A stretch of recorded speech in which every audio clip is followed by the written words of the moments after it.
प्रेमिका ने अपने प्रेमी के साथ मिलकर अपने पति को मौत के घाट उतार दिया और उसके शव को 15 टुकड़ों में काट कर एक ड्रम में भर दिया और उसके अंदर सीमेंट डाल दिया। मगर चलिए इस कहानी को शुरुआत से देखते हैं। 2016 में मेरठ निवासी सौरभ राजपूत की मुलाकात मुस्कान रस्तोगी से हुई। दोनों के बीच प्रेम हुआ और कुछ सालों बाद उन्होंने शादी कर ली। लेकिन यह शादी सौरभ के परिवार को पसंद नहीं आई क्योंकि मुस्कान एक अलग जाति से थी। इसके बावजूद दोनों ने अपने रिश्ते को मजबूत बनाए रखा।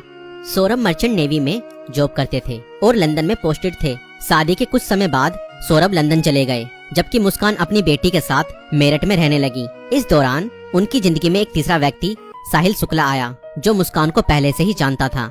सौरभ के लंदन में रहने के कारण मुस्कान की नजदीकियां साहिल से बढ़ने लगी। साहिल, जो पहले से ही मुस्कान को पसंद करता था, अब खुलकर उसके साथ वक्त बिताने लगा। मुस्कान ने उसे यह यकीन दिला दिया कि वह अपने पति के साथ खुश नहीं है और वह साहिल से सच्चा प्यार करती है। साहिल शुक्ला अंधविश्वासी प्रवृत्ति का था और आत्माओं, तंत्र मंत्र जैसी चीजों में विश्वास करता था। मुस्कान ने इस बात का फायदा उठाते हुए उसके लिए स्नैपचैट पर एक फर्जी अकाउंट बनाया, जिससे वह साहिल शुक्ला की मरी हुई मां के नाम से चैट करती थी।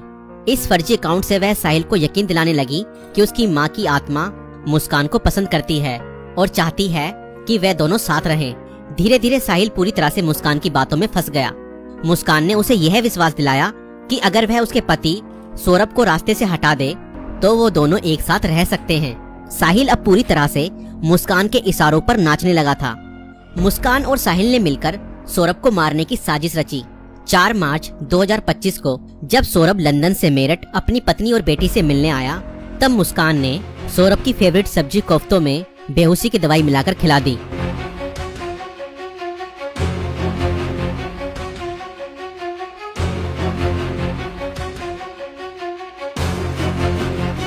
और जब सौरभ बेहोशी की हालत में बिस्तर पर पड़ा था, तब मुस्कान ने अपने दोस्त साहिल को बुला लिया और रसोई में जाकर वो बड़ा और धारदार चाकू ले आई, जो मुस्कान और साहिल ने पहले से ही प्लानिंग करके खरीदे हुए थे।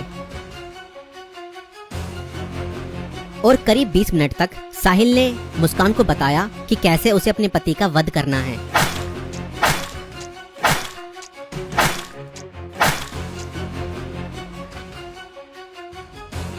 और फिर उसके बाद मुस्कान और साहिल ने सोते हुए सौरभ पर हमला किया और उसके हृदय पर 3 बार वार किए।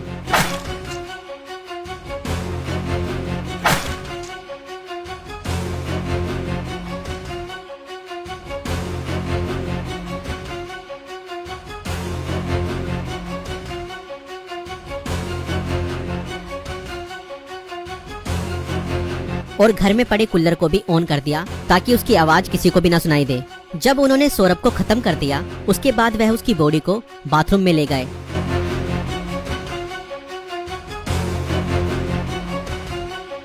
और उसके शरीर को 15 टुकड़ों में बांट दिया। सौरभ को खत्म करने के बाद उन्हें इस बात की चिंता हुई कि अगर सब बरामद हो गया तो पुलिस उन तक जरूर पहुंच जाएगी। इसलिए उन्होंने सबको ठिकाने लगाने की योजना बनाई और मुस्कान बाजार जाकर एक प्लास्टिक का ड्रम खरीद लाई।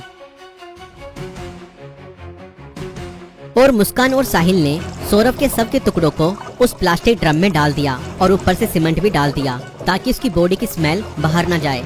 और उसके बाद उन्होंने उस ड्रम को घर के एक कोने में रख दिया। इसके बाद मुस्कान और साहिल ने सौरभ के मोबाइल फोन से उसके सोशल मीडिया अकाउंट को एक्टिव रखा।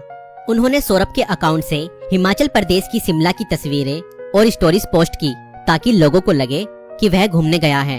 उन्होंने उसकी फैमिली और दोस्तों को यह यकीन दिलाने की कोशिश की कि सौरभ जिंदा है और बाहर यात्रा कर रहा है।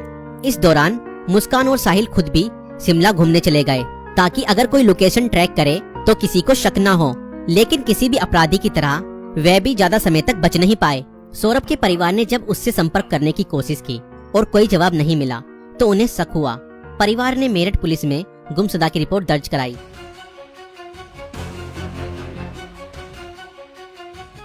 और इसी बीच मुस्कान ने अपने माता पिता को बताया कि शायद सौरभ का मर्डर हुआ है और उसके घर वालों ने ही उसका मर्डर किया है। मगर मुस्कान के पिता ने कहा, नहीं बेटा, किसी के भी घर वाले कितना ही नाराज हो जाएं तो भी ऐसा कदम अपने बेटे के लिए नहीं उठा सकते। बेटा, मुझे सच सच बताओ, सौरभ कहाँ है? मुझे सच्चाई बताओ, मैं किसी से कुछ नहीं कहूँगा। और तब मुस्कान ने अपने पिता को बताया कि उसने और साहिल ने मिलकर सौरभ को खत्म कर दिया है। और इतना सुनते ही मुस्कान के पिता ने पुलिस को सारी खबर बता दी।